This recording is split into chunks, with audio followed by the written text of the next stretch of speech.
સુરત જિલ્લાના ઉપરવાસમાં તાપી જિલ્લામાં વરસેલા ધોધમાર વરસાદને લઈને તાપી જિલ્લામાંથી પસાર થતી મીંઢોળા નદીની અંદર ભરપૂર પાણીની આવક થઈ છે અને એનું પરિણામ છે તે બારડોલી નગરની અંદર દેખાઈ રહ્યું છે, કારણ કે આ નદી બારડોલી નગરમાં થઈને પણ વહે છે અને આગળ જઈ દરિયામાં મળે છે। દ્રશ્યમાં જે રીતે જોઈ શકાય છે કે આ મીંઢોળા નદી હાલ છે તે ઉફાણ પર છે અને ભરપૂર પાણીની આવક થઈ છે। હાલ આપણે જે દ્રશ્યો જોઈ રહ્યા છે તે છે તે બારડોલી નગરથી રાષ્ટ્રીય ધોરીમાર્ગ 56 ને જોડતો એક શોર્ટકટ માર્ગ છે અને તેની ઉપરનો આ લો લેવલ કોઝવે છે। ભરપૂર પાણીની આવકને લઈને આ જે લો લેવલ કોઝવે છે તેની ઉપર હાલ છે તે નદીના પાણી છે તે ફરી વળ્યા છે।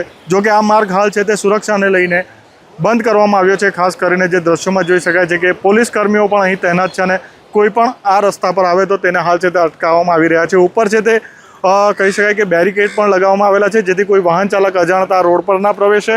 તેમજ જે લોકો અહીં આજે નદીનો પ્રવાહ જોવા આવી રહ્યા છે તે લોકોને પણ સાવચેતીના ભાગરૂપે તે લોકોને પણ પાણીથી હાલ છે તે દૂર રખાઈ રહ્યા છે।